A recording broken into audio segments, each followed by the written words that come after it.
And now, stay tuned for the mystery program that is unique among all mystery programs. Because even when you know who is guilty, you always receive a startling surprise at the final curtain. In the Signal Oil program, The Whistler.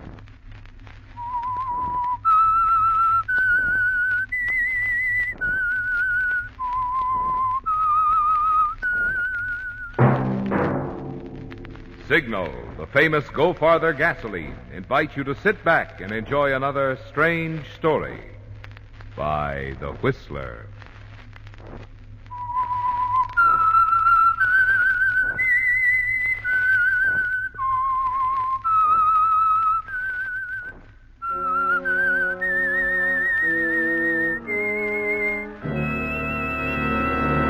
I am the Whistler, and I know many things, for I walk by night.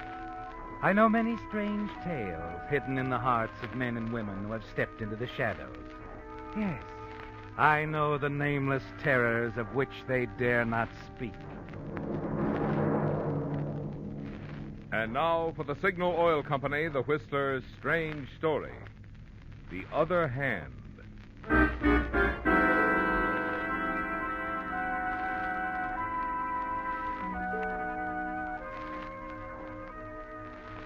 As he turned the brass knob of the heavy oaken door and stepped into the lobby, Clint Markham realized that the doctor was right. That now, with final proofs okayed on Clint's first big series of articles for the magazine, he needed complete rest and quiet, and Oakdale Sanitarium was the place to get it. The day's supervisor, a scrub-looking gray-haired woman in an immaculate white uniform, was talking on the telephone behind the counter as he entered. Yes, Doctor, we have everything ready for him. That's right. The first floor room in the east wing looking out on the garden. We'll have complete quiet. Oh, just a moment, please. Yes, sir. I'm Clint Markham. Oh, Mr. Markham. I'm talking to Dr. Grosvenor on the phone right now. The doctor'd like to speak to you, Mr. Markham. Here you are. Thank you. Hello, Doctor. Clint, glad you showed up. Thought for a while you weren't going to be sensible. I know what I'm licked. I woke this morning tied up in a hard knot. Well, you've got a bad stomach there, Clint. Might easily turn into something serious. I know. I've given the complete instructions here to have absolute quiet for a week. Longer, if possible. That means no business, no interruptions of any kind. Right. Now, you've got to cooperate in this, you know. I'm aware of that. I hope you are. Well, that's it, Clint. Good luck. Thanks. Goodbye, Doctor. That's that. I suppose the entire staff is completely informed on my situation. Well, Dr. Grosvenor was rather explicit. I thought so. I suppose you show me to my private cell, huh?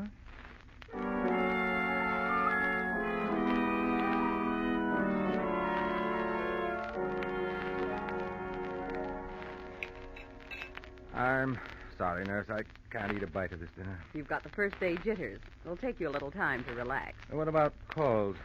Anyone phoned me this afternoon? Well, we've had instructions Oh, not... come on now. Who was it? Miss Susan Forrester. Huh? What'd you say? She said at 9 tonight she'd be at a little place called Rodolfo's at 8th and Greenway. I explained, of course, that you couldn't be there. Oh, good. She needs to be told no once in a while.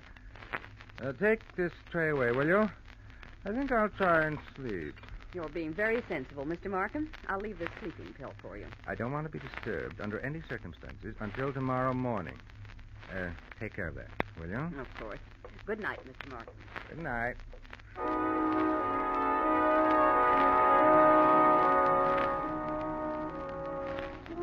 The minutes tick by as you lie in the quiet darkness, telling yourself how ridiculous it was of Susan to expect you to leave the sanitarium and meet her. But you finally decide you can't dismiss her like that. Yes, Clint, Susan's not only an exciting girl, but a very important one at the moment. And sanitarium or no, she likes to have her way. You decide that it would be best to see her. At 8:30, you're back in your clothes, thankful you were given a room on the first floor. And to avoid an argument in the lobby, you leave by the French windows leading out through the garden to the street beyond. Taxi!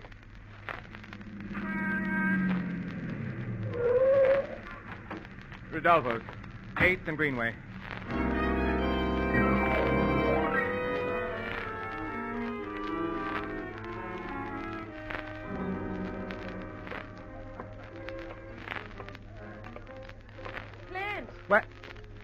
Oh, Lenore.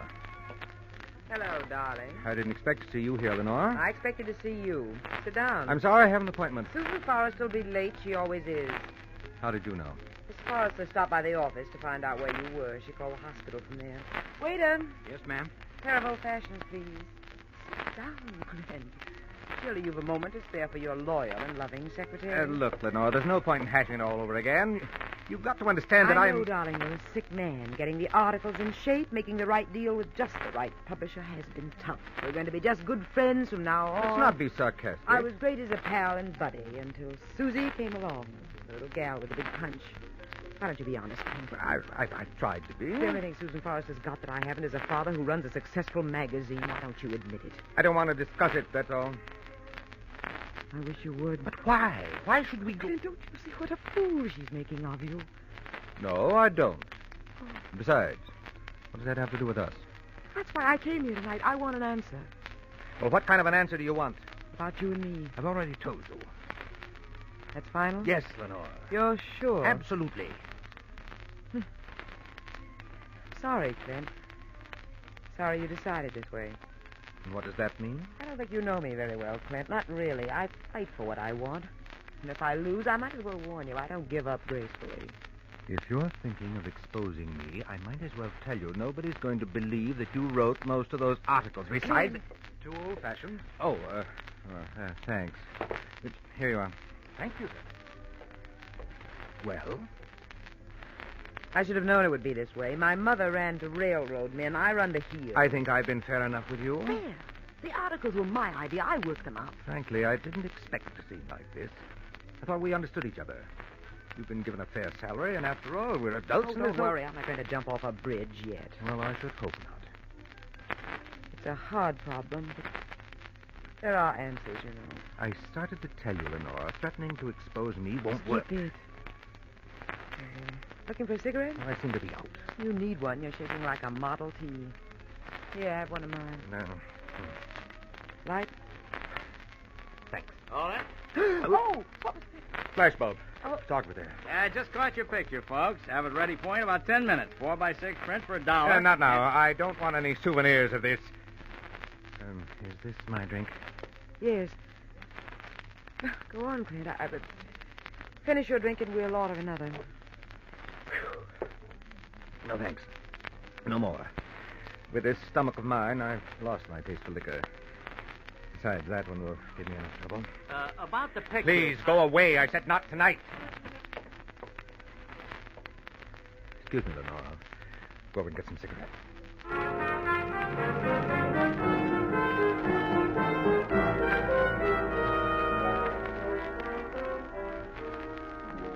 But it's not the cigarettes, is it, Clint? You have to get away from Lenore for a moment to think.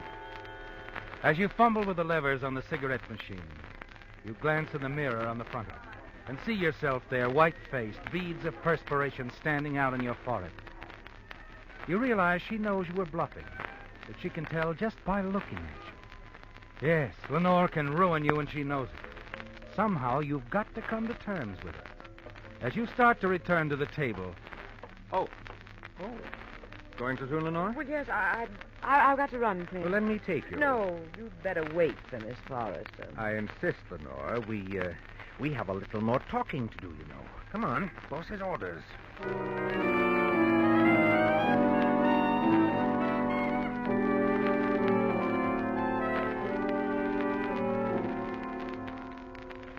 I don't see why you have to come in. I told you. You haven't Clint. told me a thing. I'm not a blackmailer. I'm not interested in anything but you. Is that clear? Sure, only I just don't believe it. Well, will you please go? My roommate will be coming home soon. I don't want it to be... Oh, excuse me. Hello? Come on. No. Not now. Can I discuss it? No. All right, later. Just interested in me, huh? Oh, Clint, this... I'm through. Listen. That was Marty Davis, wasn't it? Leg man for that newspaper columnist. What's he paying you for the exposure picture? Well, Clint! Literary frauds come pretty high, Lenore. I take it you haven't given him everything yet, or he wouldn't be calling back. Haven't named names yet. Huh? No, I haven't named names. I heard what you said. I told you once it won't work, and I meant it. I'm not telling anyone about you. Not the papers, not Susan Forrester. I don't have to. Now, just get out of here, Clint. Oh, no, I'm not leaving until You are leaving right now. Put that down. You give me that. Let go! Try to ruin me, will you? You... No.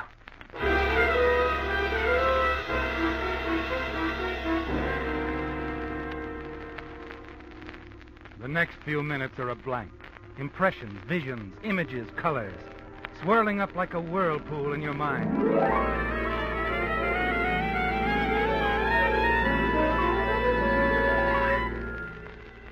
Then your head clears. You find yourself moving mechanically, wiping your fingerprints from the heavy candlestick.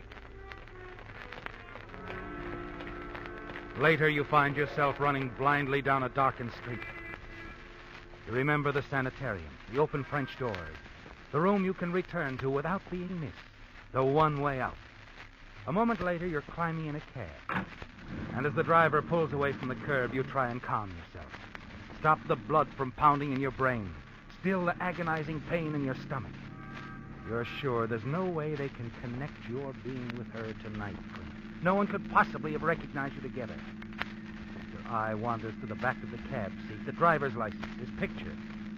Then everything freezes inside you as you remember something. Stop the car. I forgot something. Hey, wait a minute. Do I wait for you? Oh, no. Here you are. Keep the change. You hurry back to Rodolfo's, your mind focused on the thing you forgot, the one thing that can hang you. That photographer. I've got to get that picture.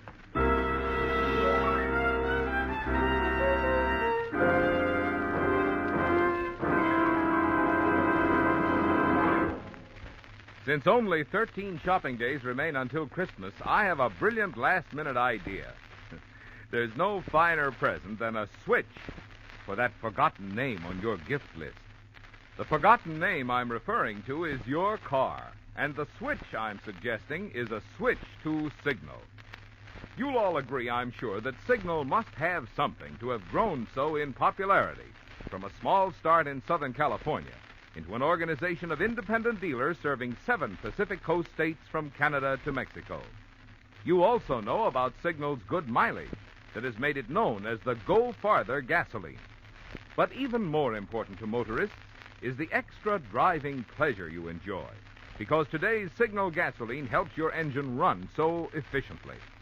So if you want your gas pedal to keep that Christmas morning thrill year-round, how about following Marvin Miller's suggestion? How about giving your car a switch for Christmas? A switch to Signal, the famous Go Farther gasoline.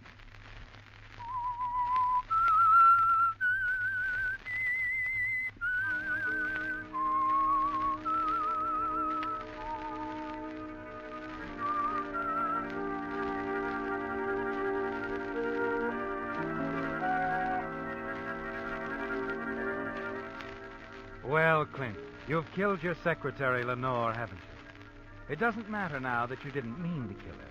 The terrible and important fact is that she's dead, where you left her on the floor of her apartment. And you realize the only thing that can save you is an ironclad statement from the authorities at Oakdale Sanitarium that you were in your room asleep at the time of Lenore's death. And it would be so simple, Clint, if it weren't for one little thing. The fact that a nightclub photographer took a notion to snap a picture of the two of you together. And only half an hour before Lenore died. You fight your way through the crowds on Greenway Street to Rodolfo's. Hesitate a moment in the lobby entrance, realizing that you mustn't be seen. Then you step into one of the several phone booths. Look up Rodolfo's number, dial it.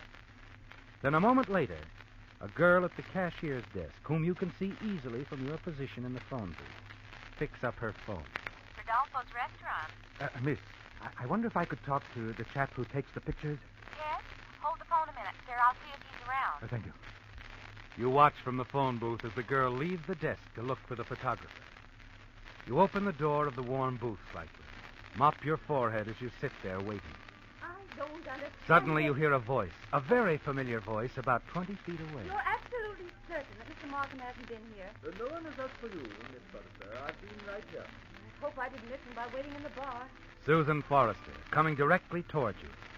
You draw back into the booth, keeping the door partially open, so the light will remain off of you as Susan stops so close by you could reach out and touch her. He's never kept me waiting like this before. It's been a half hour. Well, I do not know the gentleman, madam, but... Oh, I wonder if he got my message. Where's the telephone? Right here. Oh, someone's in the first seat. Please sit on, madam. Thank you. You withdraw further into the booth next to the one Susan is using. Even hear her dialing as you anxiously watch the cashier's desk. Then prepare to listen to the conversation you can't prevent, knowing that if they send someone to your room at the sanitarium, you're in a hopeless position. Hello. Hello, Oakdale. This is Miss Forrester calling again. I left a message earlier in the evening from Mr. Martin. Yes, that's right. No, I don't wish to leave another message. I'd like to talk to him. What? You have to get permission.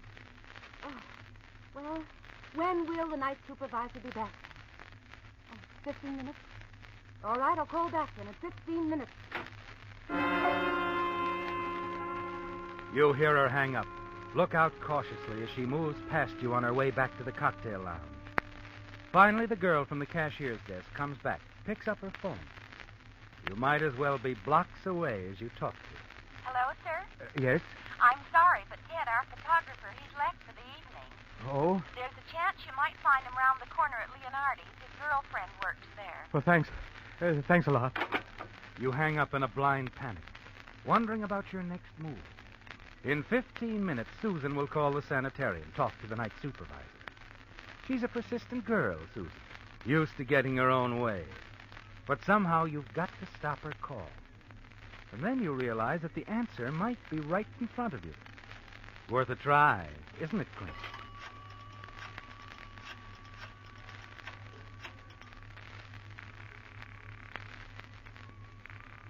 Rodolfo's restaurant. Hello. My name is Clint Markham. Yes, sir? I was to meet a young lady there, a Miss Susan Forrester. Would you page her for me, please? Just a moment. You might try the cocktail lounge. Yes, sir. You wait anxiously, and then smile as you see Susan crossing from the cocktail lounge to the cashier's desk, such a very short distance from it. She picks up the phone. Hello? Hello, Susan. Clint, where are you? I'm at the sanitarium, dear. But I left a message hours ago. Didn't you get it? Susan, they are very narrow-minded here. They insist that their patients obey doctor's orders. Oh, you're as well as I am. Dr. Grosvenor doesn't think so. He tells me I've got to rest. Clint, I wanted to see you. Well, I want to see you. But perhaps there's something in what they say. You know, the strain of finishing the writing and all. Oh, that's ridiculous. Why, you're as healthy as Look, dear, look. Let's put up with them for a few days, huh? We'll make up for it. Well, miss me? You know I do. I'll call you the very first day they allow me visit. All right. But don't keep me waiting too long, darling. I won't. Good night, dear. Good night. There's still a chance, Clint. One more call now. You look up the number quickly. J-K-L-L. Leon. Leonard. Leonardi.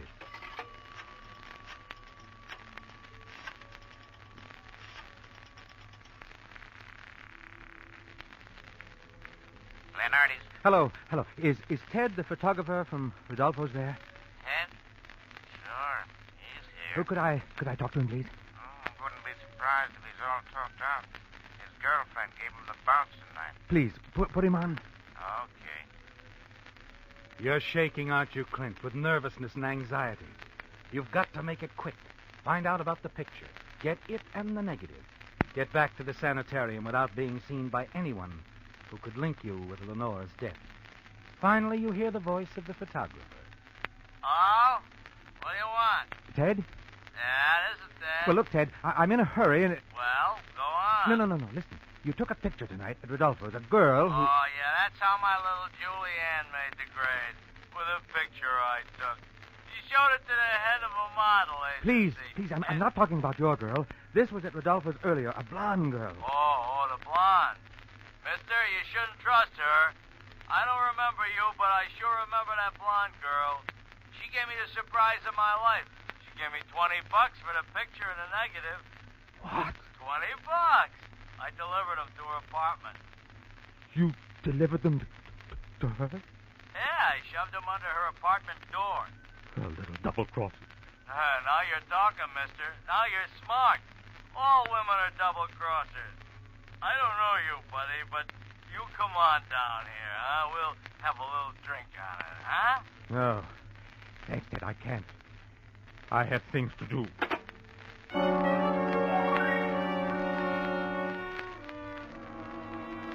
Yes, Clint, you have got things to do. The most important is get that picture in negative. You ease out of the phone booth, slip out of Rodolfo's without being noticed.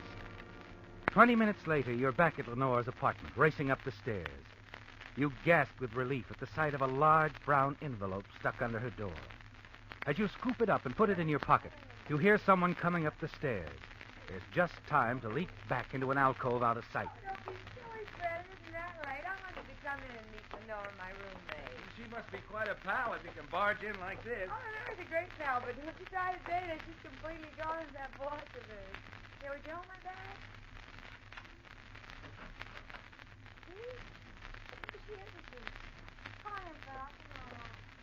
As they enter the apartment, you slip from the alcove and dash down the hall. At the head of the stairs, it comes.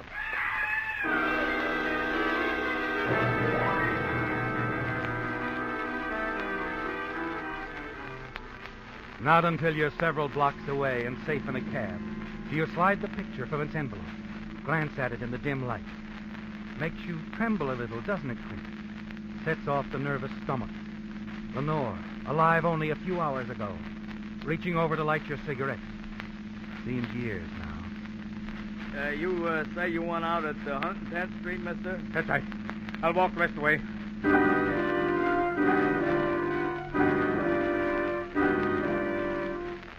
You leave the cab several blocks from the sanitarium and wait until it drives off. No one notices you in the darkness as you climb across the terrace, let yourself in through the French window. A few minutes later, you're undressed, back in bed. For the first time now, you're aware of thirst, a raging thirst. You lean back, trembling. The reaction is setting in, isn't it, Clint? The letdown after the terror of the past few hours. You wish you could try to forget it now, but there's one more thing. One more act you must put on. Your hand trembles as you reach for the signal cord to summon the nurse. Your head throbs. The tight, knotted feeling in your stomach is worse than ever. You steel yourself for the next few moments ahead. Did you ring for me, Mr. Norton? Yes. Put on the light. You, nurse? Oh. Right. Awfully bright. Oh, how long have I been asleep? It's after 1 o'clock. Oh. Anyone try to reach me? I believe there was a call, but the night supervisor... He wouldn't let them through. It's the only way, Mr. Markham. You need your rest. You don't look too well. I don't feel well, nurse. Is there anything you wanted? Yes, I'm terribly thirsty. Could I have a glass of water? Yes, I'll get it for you. And then you'll have to go back to sleep. I will, nurse. I'll be right back.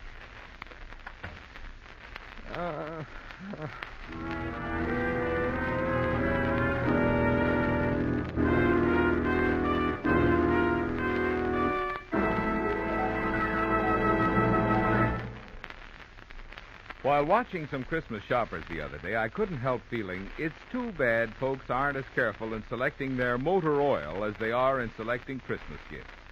If they were, a lot more motorists would switch to New Signal Premium, the heavy-duty type motor oil that reduces engine wear due to lubrication 50%. Just think what a 50% reduction in engine wear can mean to your car's performance and your budget. By reducing engine wear 50%, New Signal Premium should help your car keep its like-new pep and power twice as long. By reducing engine wear 50%, New Signal Premium should help your car go twice as far before needing an expensive engine overhaul. Yet, in the face of increasing costs, these important benefits are yours to enjoy at no increase in price at Signal service stations. Aren't those reasons aplenty to decide right now to get your next oil change at a Signal station? Get it changed to New Signal Premium, the heavy-duty type Signal motor oil that reduces engine wear due to lubrication 50%.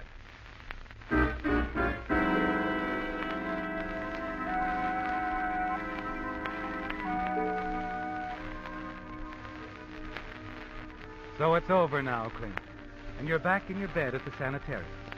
You're certain that Susan, the nurse, and attendants all believe you've been in your room all evening. You're weak and trembling, your stomach worse than ever. But you can lean back, relax now, and rest, quite sure that you're safe. You're certain no one knows you left the room. And the only thing that can still connect you to the murder of Lenore Stark is the picture of the two of you taken at Rodolfo's. The picture in negative in the brown envelope lying on the stand beside your bed. You waver dizzily as you reach for them. Slide them from the envelope. Strike a match. The negative goes up in flames quickly. Then you touch the match to the upper left corner of the picture. The glossy print starts to burn, the flames moving down, crawling across the picture of your face. And then Lenore, finally down to her hand, holding a match to your cigarette. That's when you see it, Clint. Something you should have seen before. Her other hand, her left hand poised directly over your drink, dropping a capsule into it. Oh. No wonder she wanted the picture. I'm not telling anyone. I don't have to. The flame becomes a blur, Clint. A cloud engulfs you. The walls of the room and the bed draw away, fading.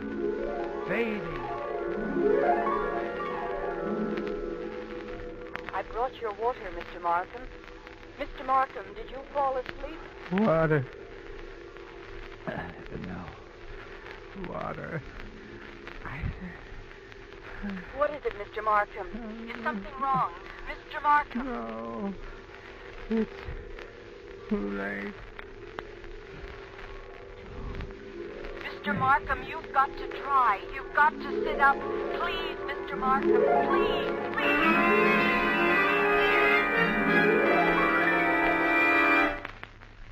I came back with the water, Doctor. I found that Mr. Markham had fainted. I tried to rouse him. It's all right, nurse. You couldn't do anything for him. I don't understand it. He's dead. Yes. And judging from his color and expression, I think we'll find it was some sort of slow-acting poison. But there isn't any poison here. Where in the world could he have gotten it, Doctor? Why, he hasn't put his foot out of this room all night.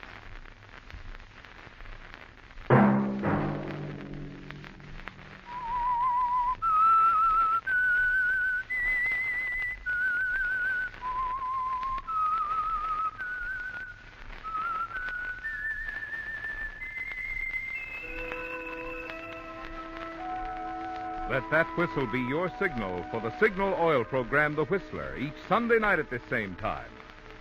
Signal Oil Company has asked me to remind you, during this busy pre-holiday season, it's especially important to drive at sensible speed, be courteous, and obey traffic regulations, so that some avoidable accident doesn't mar your Merry Christmas.